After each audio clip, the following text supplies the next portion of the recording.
Assalamualaikum warahmatullahi wabarakatuh. Kembali lagi bareng saya Armando Wijaya di Catatan Kecil Merdeka. Nah, di sini saya tidak sendiri. Saya di sini ditemani oleh sahabat saya, Ferry Setiawan. Beliau ini Ketua Umum PC PMII Kabupaten Lampung Timur. Nah, gimana itu kabarnya tuh? Alhamdulillah, kabar masih sehat kok. Alhamdulillah. Terima kasih banyak sudah menyempatkan waktu untuk gabung di Catatan Kecil Merdeka tuh. Jadi channel ini untuk memberikan wawasan untuk sahabat-sahabat yang hari ini tidak bisa ikut gabung diskusi tuh. Ya. Makanya melalui media ini yang mungkin nanti bisa dilihat oleh sahabat-sahabat yang lain. Nah, kesibukan apa nih tuh? Kesibukan ya karena dengan keadaan seperti ini ya masih di rumah saja. Di rumah tuh ya. Tapi untuk aktivitas online kita masih lah. Mantap. Masih. Berarti untuk ini tuh olahraga tetap di rumah tuh. Olahraga masih tetap di rumah. Jadi kita Jemur jam 10. Ya kita berjemur juga inilah kegiatan pagi itu juga Oh. sekalian berjemur kita. Siap. Mantap lah. Memang ketemu ini. Nah, ini tuh bagaimana nih tuh melihat kondisi hari ini di Indonesia tuh? Hari ini kan semua aktivitas itu memang apa ya, harus dikurangi gitu loh, social distancing. Itu bagaimana tuh melihat hari ini, kondisi hari ini seperti ini tuh? Ya kalau kita pandang secara religius ya, Ya. artinya Indonesia ini sedang diuji, bahkan dunia ini sedang diuji oleh Allah SWT. Artinya sekuat apa sih keimanan kita? Kita harus bisa meyakini bahwa semua ini adalah ujian dari Allah. Nah, ini kan karena kondisi hari ini seperti ini, karena pasti ada faktor situ. Ya. Nah, faktornya itu kan wabah yang diturunkan oleh Sang Pencipta yang bisa dikatakan itu namanya COVID-19 atau Corona. Bisa dibilang ke orang-orang yang luas itu Corona, virus Corona. Ya. Nah, apa sih itu definisi COVID-19 atau virus Corona itu sendiri tuh? Ya, kalau menurut saya ya, masalah menjelaskan tentang virus corona atau COVID-19 ini yang lebih bisa menjelaskan secara detail itu harusnya para tim dokter.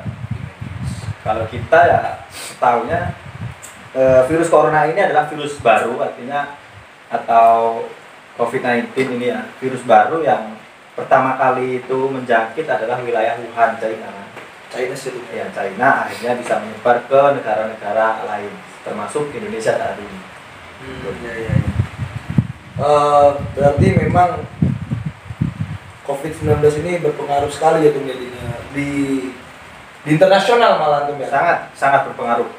Karena kan dengan adanya virus ini. Untuk penyebarannya hari ini yang memang masih banyak yang terjangkit positif COVID-19 ini kan Ya. Amerika tuh ya, kalau nggak salah. Amerika itu sudah mencapai berapa puluhan ribu lah. Nah, untuk tingkat kebahayaannya nih tuh COVID-19 ini, tingkat kebahayaannya tuh bagaimana sih tuh? Seberapa tingkat kebahayaannya?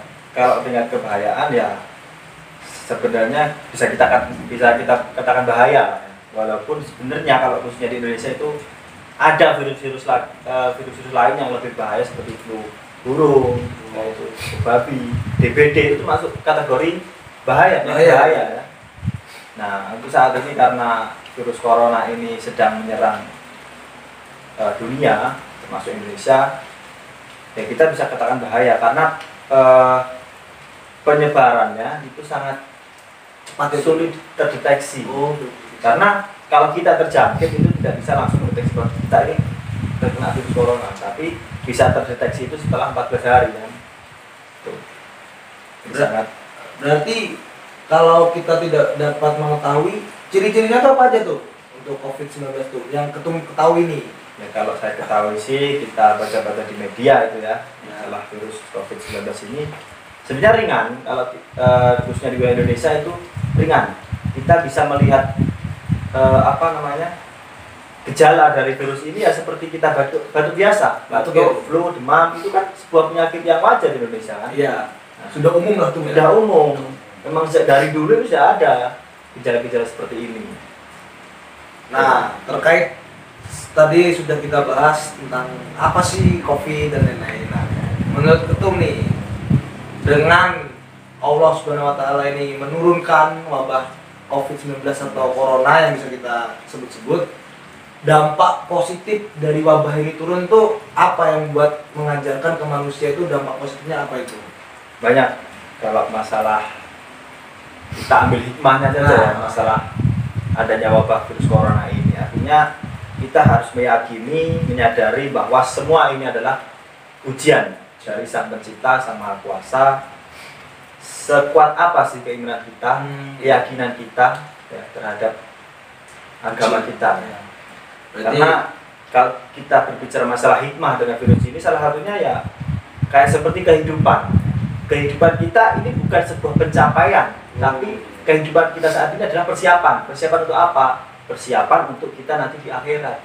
Itu kita harus sadar saat ini, karena ya dengan adanya banyak pasien yang meninggal itu kan kita harus juga tetap waspada. Iya, benar itu. Selain itu juga masih ada hikmah-hikmah lain kalau kita bahas secara rinci adalah. Iya. Contohnya kayak untuk kita hidup bersih Ya, atau hidup bersih sebenarnya kita sudah terapkan, seperti kita ambil air wudhu itu kan, kita mencuci tangan, cuci muka, cuci kaki itu bisa. Wudhu itu kan bisa untuk kesehatan juga. Ya. Ambil hikmah. Nah, jadi kan terkait adanya wabah corona ini itu, terus adanya karantina wilayah, adanya lockdown ataupun social distancing di kampus-kampus itu timbul sebuah sistem namanya itu kuliah online tuh. Kuliah online ya.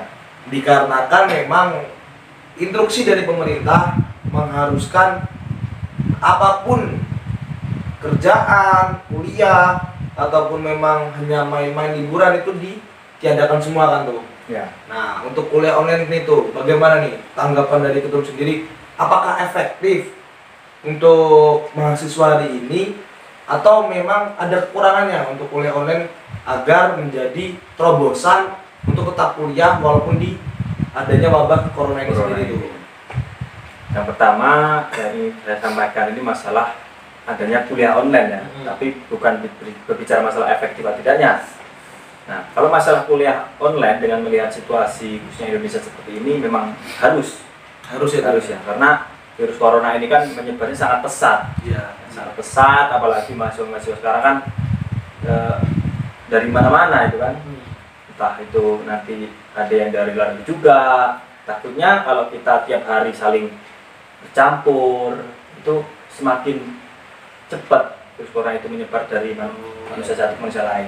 Makanya pemerintah mengambil tindakan harus kuliah online itu tepat lah.